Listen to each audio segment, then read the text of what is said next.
कि लश्कर भी तुम्हारी है, सरकार तुम्हारा है, लश्कर भी तुम्हारी है, सरकार तुम्हारा है।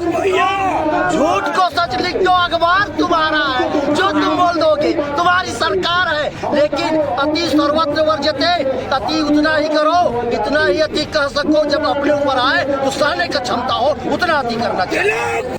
भूपेश बघेल जिंदाबाद जिंदाबाद जिंदाबाद। भूपेश बघेल जिंदाबाद जिंदाबाद जिंदाबाद। कांग्रेस पार्टी जिंदाबाद जिंदाबाद जिंदाबाद। कांग्रेस पार्टी जिंदाबाद जिंदाबाद जिंदाबाद। यहाँ पहुँचे हैं, राहुल बहुत देर से यहाँ पर उपस्थित है, मैं उनका भी बहुत बहुत से आभार करता हूँ। भाई लोग सेवा जी अपने साथियों के साथ पहुँचे हैं और मैं इन्हीं बातों बताएंगे भैया ये एनएच ब्लॉक का। देखिए, आज की आर्थिक नाकेबंदी प्रदेश कांग्रेस कमेटी के आह्वान पर पूरे प्रदेश में हर जिलों में आर्थिक नाकेबंदी हो रही है। ये केवल एक सांकेतिक है कि हमारा छत्तीसगढ़ जो कि धान का कटोरा कहलाता है, हमारा छत्तीसगढ़ जो प्राकृतिक संपदाओं से भरपूर है, जहाँ पर 44% वन है, जहाँ पर आयरन ओर है, कोयला है, लिथियम है, यूरेनियम है, हीरा है, उसको कहीं ना कहीं उद्योगपतियों की बेचने की साजिश हो रही है।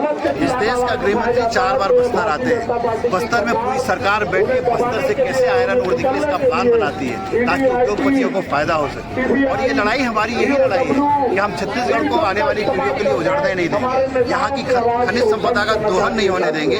ये लड़ाई इसलिए, और इस लड़ाई में जो इसने भी आवाज़ उठाई उस आवाज़ को दबाने का प्रयास सीबीआई और ईडी के माध्यम से हो रहा है। जिस तरीके से कवासी लखमा को जेल भेजा गया, बलौदा बाजार में हमारे सत्तावी समाज के नेताओं को जेल भेजा गया, देवेंद्र यादव को जेल भेजा गया, उसी कड़ी में जब भूपेश बघेल जी तमनाक का विरोध करने जाते हैं, तमनाक की बात सड़क से सदन तक उठाते हैं, तो उनके बेटे को जो कि राजनीतिक है, विशुद्ध रूप से किसान है, उसको ईडी के माध्यम से जेल डाल देते हैं। ये जो कहें वही कानून हो गया है। अब तो ऐसा लगता है कि इस देश में लोकतंत्र और संविधान बचा ही नहीं है। जो है तो गुजरात के 2 लोग देश को बेच रहे हैं और गुजरात के 2 लोग देश को खरीद रहे हैं। ये देश का कानून है। जैसे कि कल अमरवाल ने कहा कि कांग्रेस पार्टी चैतन्य बघेल के नाम पे क्यों आंदोलन कर रही है, कांग्रेस के सदस्य। मैं अमरवाल जी से पूछना चाहता हूँ, जब अमर अग्रवाल बिलासपुर से चुनाव लड़े तो क्या वो भारतीय जनता पार्टी के सदस्य थे? उनको जबरदस्ती लकीराम अग्रवाल के नाम पर बिलासपुर लाया गया, उनको भारतीय जनता पार्टी में सदस्य बनाया गया और उनको भारतीय जनता पार्टी के पुराने दिग्गज नेता थे, चाहे मूलचंद खंडेलवाल जी हो, चाहे मंडू मिश्रा जी हो, उनके हक को मारते हुए टिकट दी गई। तो अमर अग्रवाल को यह पूछने का अधिकार नहीं है कि चैतन्य बघेल कांग्रेस का मतदाता भी कांग्रेस का अप्रत्यक्ष सदस्य होता है।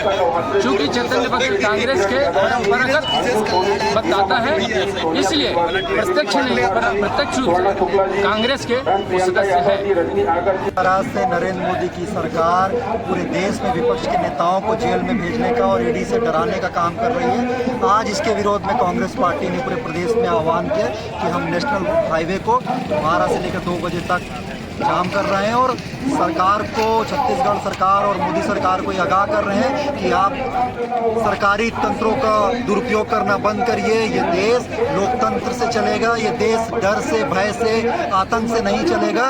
जिस तरह से पूरे देश के नेताओं को मोदी जी ने, शाह जी ने जेल में भेजने का काम किया और जब सुप्रीम कोर्ट से फटकार मिलती है कि आपके द्वारा लगाए गए जितने भी आरोप है निराधार हैं, आप सिर्फ अपने राजनीतिक फायदे के लिए ईडी का दुरुपयोग कर रहे हैं, तब भी इनके कान में जू नहीं रखती। हम इस जाम के माध्यम से दिल्ली में बैठी सरकार को, छत्तीसगढ़ में बैठी विष्णुदेव सरकार को आगाह कर रहे हैं कि आने वाले दिनों में अगर वो बाज नहीं आए तो आने वाले दिनों में कांग्रेस पार्टी पुरजोर तरीके से पूरे देश में आंदोलन और प्रदर्शन करेगी। बिलासपुर के विधायक अमर अग्रवाल जी का कल एक बयान आया था जिसमें उन्होंने ये कहा कि जो चैतन्य बघेल जी हैं वो कांग्रेस के कोई सदस्य नहीं है, फिर भी उनके नाम से ये जो चक्का जाम हो रहा है उस पर आप क्या कहेंगे? मैं ये बताना चाहता हूँ कि आप चैतन्य बघेल जी की बात कर रहे हैं। चैतन्य बघेल जी राजनीति में नहीं है बिल्कुल, मगर एक राजनीति व्यक्ति का, एक सीएम का बेटा होने का वो कहीं ना कहीं उनको टारगेट किया गया और उनके ऊपर जिस तरह से झूठे आरोप लगाकर उनको फंसाया जा रहा है,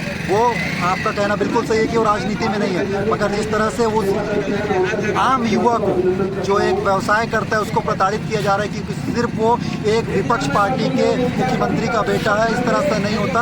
हेमंत बिस्वा जो कि पहले कांग्रेस पार्टी में थे और जब बीजेपी में जाते हैं तो धुल जाते हैं। जितने भी कांग्रेस पार्टी में रहे नेता थे जिन पर आरोप लगे थे और बीजेपी में जाते हैं तो वॉशिंग पाउडर डिटर्जेंट से धुलकर साफ हो जाते हैं और वो लोगों को मेडल मिल जाता है कि वो लोग आरोप मुक्त हो गए। और कांग्रेस है ये आगे भी जारी रहेगी या फिर आज तक ही ये सीमित है? आज ये छत्तीसगढ़ के और बिलासपुर और रायपुर की सड़कों से शुरू होकर ये आग दिल्ली तक जाएगी। अगर ये नपुंसक और बैरी सरकार नहीं जागी और ईडी का दुरुपयोग और सरकारी तंत्रों का दुरुपयोग बंद नहीं किया तो आने वाले दिनों में जी सर बताएंगे आज जो एनएच जाम करने का आह्वान कांग्रेस पार्टी के द्वारा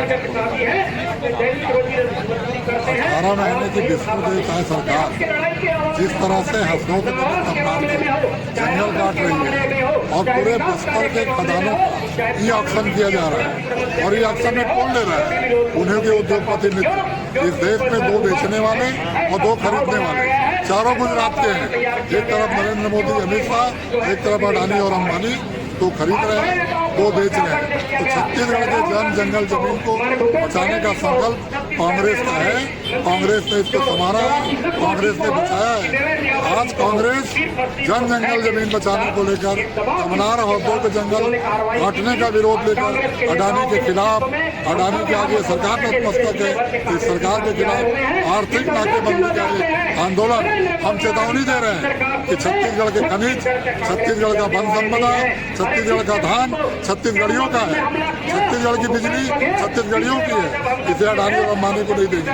दूसरी बात जो वैधानिक संस्थाएं हैं, ईडी, आईटी, सीबीआई, इसका दुरुपयोग करके कांग्रेस के नेताओं को, चाहे देवेंद्र यादव को बलौदा बाजार कांड में फंसाया गया, जो भिलाई के विधायक युवा नेता है हमारे कवासी लखमा जी जो पूर्व मंत्री हैं, उनको बताया गया कि बस्तर के नेता है, बस्तर के वादे। और अब आज भूपेश बघेल के घर तक पहुंची है उनके पुत्र जो राजनीति में नहीं है, जिनका कांग्रेस के सरकार से कोई लेना देना नहीं, उनके पुत्र को ईडी में फंसा के जेल भेजा गया। तो इसके खिलाफ भी आज आक्रोशित होकर कांग्रेस जन सड़कों पर है। चैतन्य बघेल राजनीति में नहीं है तो क्या भूपेश बघेल पर ये दबाव बनाने के लिए इस तरह का उनके परिवार पे अटैक किया गया है? निश्चित रूप से आज हम भी सड़क पे इसलिए है कि पूर्व मुख्यमंत्री के पुत्र को क्यों, चैतन्य बघेल का सिर्फ यही दोष है ना कि वो भूपेश बघेल का बेटा है। तो ऐसी राजनीति हिंदुस्तान में कभी नहीं चली है। हमारे पास भी रमन सिंह के बेटे के खिलाफ सबूत थे, हमारे पास भी अन्य मंत्रियों के खिलाफ सबूत थे।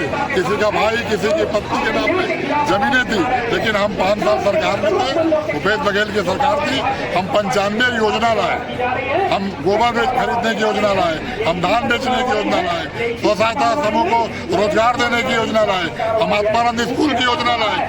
हमने बदलापुर नहीं बनाया, लेकिन ये विकास का एक काम नहीं कर रहा है। केवल 2 गारंटी पूरी हुई है। 3100 रुपये धान जो 2 किस्त में मिलता है, पहले 2200 मिलेगा, फिर 800 के लिए आप अमित शाह का और नरेंद्र मोदी का रास्ता देखते रहिए 4 महीने तक। 70 लाख महिलाओं को 1000 रुपया देना शुरू किए, वो संख्या 60 लाख तक आ गई है, वो संख्या 50 लाख जाएगी। उसमें भी आधे से अधिक पेंशन योजना की महिलाएं हैं जो पहले से 500 पा रही थी। ये गरीबों के लिए कोई काम नहीं कर रहे। ये अपने मालिक जिसके पैसे के, जिसके चंदे थे ये चुनाव जीते हैं, उसका नमक अदा कर रहा है। अपना नाम बताइए।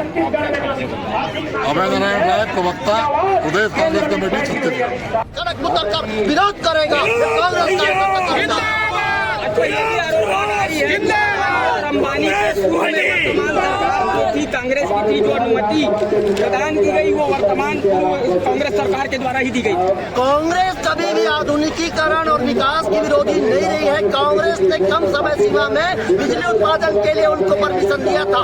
कांग्रेस ने 300 गांव उजाड़ने के लिए और करोड़ों जंगल काटने के लिए, करोड़ों पेड़ उखाड़ने के लिए नहीं कहा था। कांग्रेस ने नहीं कहा था कि महंगाई बढ़ा दो, कांग्रेस ने नहीं कहा था तो रेलवे प्लेटफॉर्म अडानी को बेच दो, कांग्रेस ने नहीं कहा था कि जो कांग्रेस के नेताओं ने, महात्मा गांधी, सरदार पटेल, नेहरू जी ने, जो सुभाष चंद्र बोस, लोगों ने जान की कीमत पर आजादी लाया और देश को हम एक मजबूत बनाया, उसका एक एक पुर्जा बेच दो, ये कांग्रेस ने नहीं कहा था। एक चल में बात ऐसी है कि लश्कर भी तुम्हारी है, सरकार तुम्हारा है, लश्कर भी तुम्हारी है, सरकार तुम्हारा है।